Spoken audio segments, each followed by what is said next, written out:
Well, let's go back to the Seahawks defense. Leonard Williams, Byron Murphy out with injuries for the entire second half, so they had to step up on that side of the ball. And it kind of showed a little bit of the depth the Seahawks had because almost – I don't want to say they didn't miss a beat, but they certainly filled in nicely. Oh, they did a great job on that. I think it was all game tackling. Once you see, like, them guys was left out to the second half, but they kind of saw what the defense was doing throughout the whole game. So knowing that, the coaches did a great job, like you're saying, the depth. Those guys know what they needed to do when they got in the game, and they continually kept doing that, kept that offense still off balance, especially when that third-string quarterback came in there, and they still kept them off balance. Still, they was not able to get anything done, especially in the run game.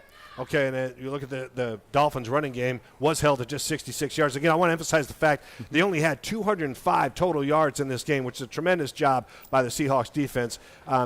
Did we see the run defense not so good last week against the Patriots, but much improved this week? I think so, and then like last week, once you see that, you have to put that fire out. So I thought the defense came out and was able to do that throughout the whole game. And a lot of that could come on, like I said earlier, it's about the secondary and what those guys are doing. You saw those guys coming up, the linebackers, the safeties, making tackles in that run game. Whenever you got those guys coming down, making plays, that's when you can see the defense sparks because now those guys are willing to get in there and make plays too and make it hard for those running backs that want to pop it outside because those guys are going to be right there to make the tackle too. Yeah, it's interesting you say that because the safeties want to come down and help stop the run, and that's a chance when the opposing quarterback and receivers see that and can hit you with the deep ball, but that didn't happen today. Exactly, and a lot of that comes from, if you're getting movement in the running game, and they was not able to do that. So now that throws out the play action. So no matter what was going on in the game, the defense that did so well today that they wasn't afraid of the play action at that point. They felt good about the quarterback that was in there, that they could contain him. But then again, those guys can come up and make plays, and now everybody's game tackling. That's what you want to see with the defense, and that's definitely what we're seeing. Yeah, 24-3,